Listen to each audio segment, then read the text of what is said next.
Rural areas are very important. If we're going to continue to feed our population, then we need to have rural areas because we're not, we don't have big farms in the middle of the city. Half of our population in Nova Scotia is in rural areas, and they need to be serviced as well. It's very rewarding to be a part of.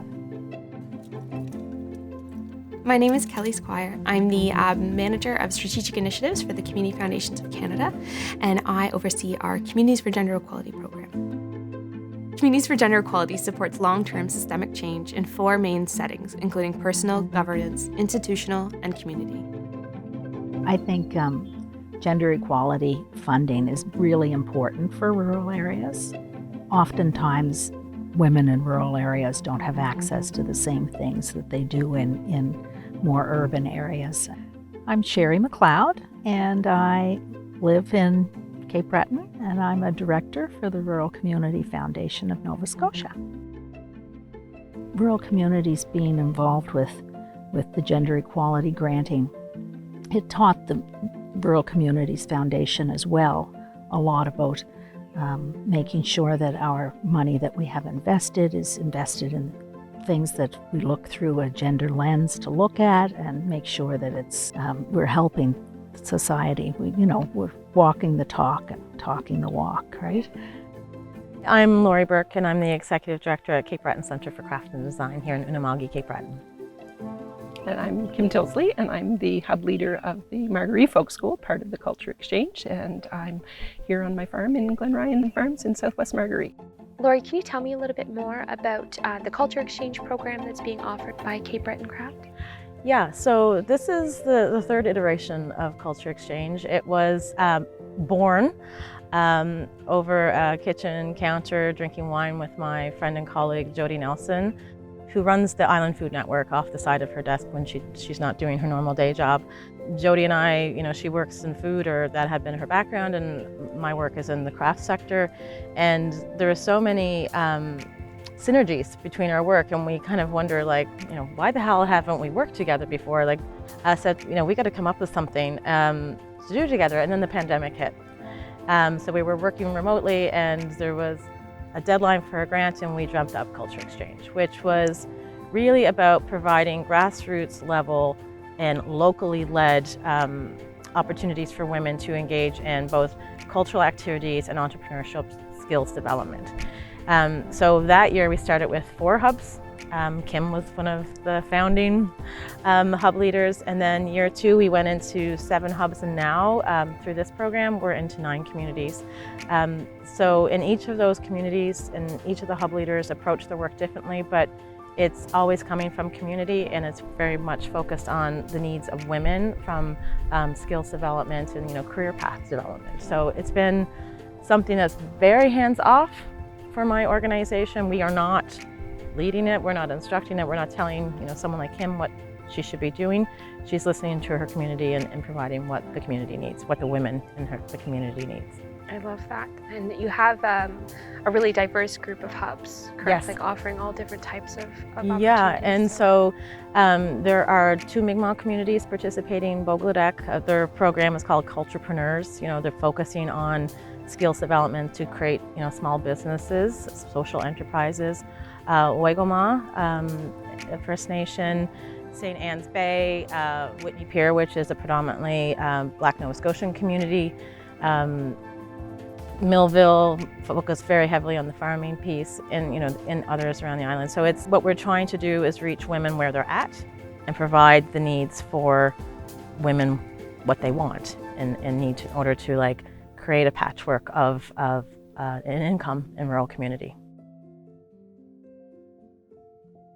I guess Cape Breton is a place where I truly feel grounded and home. I didn't grow up in Cape Breton. I came here in my early 20s, but I knew immediately that this was home, and I've never left. Well, I think the natural environment that we live in is pretty fantastic and spectacular, but I think it's the people. The resilience of the people, I think, is pretty fantastic. It's not an easy place. Sometimes to live, and rural living is not easy, but I think the people that do live in rural Cape Breton make up the the wonderful tapestry of this island. Oh, I really love rural communities of Nova Scotia and serving them, simply because it's so vast from one end of the province to the other, but all the communities share the same common goals, and although they all think they're very isolated, I think they're all very similar, and we're all looking to build our communities, build the population and economic development to help the rural areas thrive, and we're all struggling through the same things. People feel so isolated in rural areas. It's so much more difficult to access funding and help for certain things, and so I think the Community Foundation is such a big help with all of that. Puts small amounts of money in the hands of the right people, and it really changes their world, right? So it makes a big difference. Providing resources and connections. That's right. Yeah. That's right. And, you know, it makes people feel not so isolated. My farm is based in southwest Margaree. We have a free-range chicken operation, my husband and I. But the hub we offer throughout the Margaree communities, because there's many, many Margarees. And our workshops have been as diverse as, well, we've done things on seed starting, seed saving, fermentation, sauerkraut and fireweed tea. We've done a fiber series where we were looking at using a drop spindle for spinning, natural dyeing, we did some knitting, we did some needle felting. We've done a lot of land-based ones as well. There was an orchard design and care workshop that we toured, a young man's orchard that he had built he's hoping to eventually do like a cidery, he and his wife. And we've done maple syrup, we've done raising chickens in your backyard. That's right, that was the first one we started with because that was kind of my wheelhouse, so that felt pretty comfortable to start off with that one. And then this iteration, I'm hoping to do one on mending techniques, and so we're going to call it Darn Those Damn Socks and other mending methods. What Kim's doing is phenomenal. So other workshops would include moss bag making. So moss bag is a traditional textile object for Mi'kmaq women carrying their babies. So that's a workshop that's happened. Fermenting is happening, learning to grow garlic.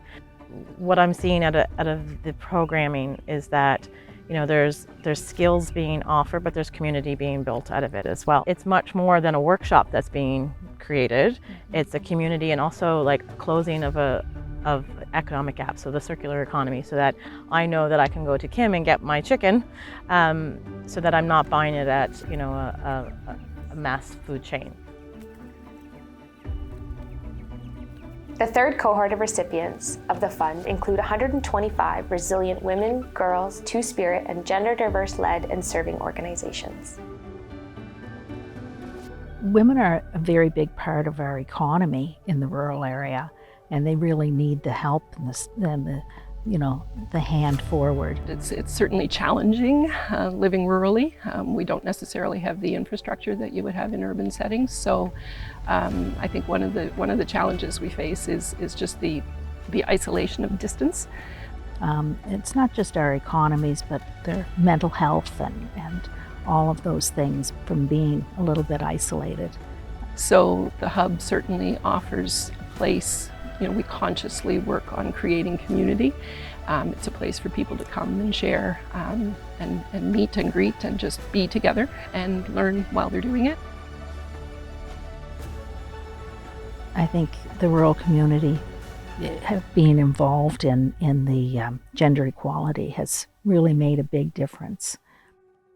Hosted by local community foundations and funded with the support from the Government of Canada, the fund builds on efforts to shift power to women, girls, Two-Spirit, and gender diverse people who work towards a future grounded in justice and gender equality.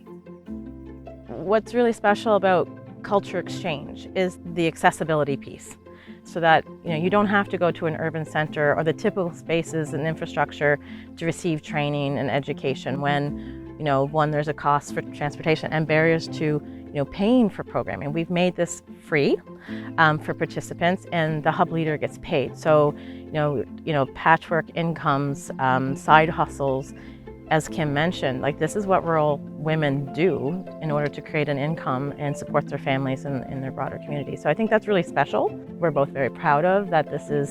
It's blossomed on its own, and it's very organic, and it's turning normal economic development on its head in that, you know, it's a little bit radical in that, where it's usually like, you know, a government body telling you what skills you need to learn in order to, you know, build a business. This is the complete opposite. It's the community leading what's growing out of that. I think it's beautiful, and it should be the way it happens. The gender equality supported the entirety of it.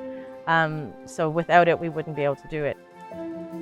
Communities for Gender Equality holds space for community foundations coast to coast to coast to come together, learn, and move forward towards gender equality in their organization and in their communities.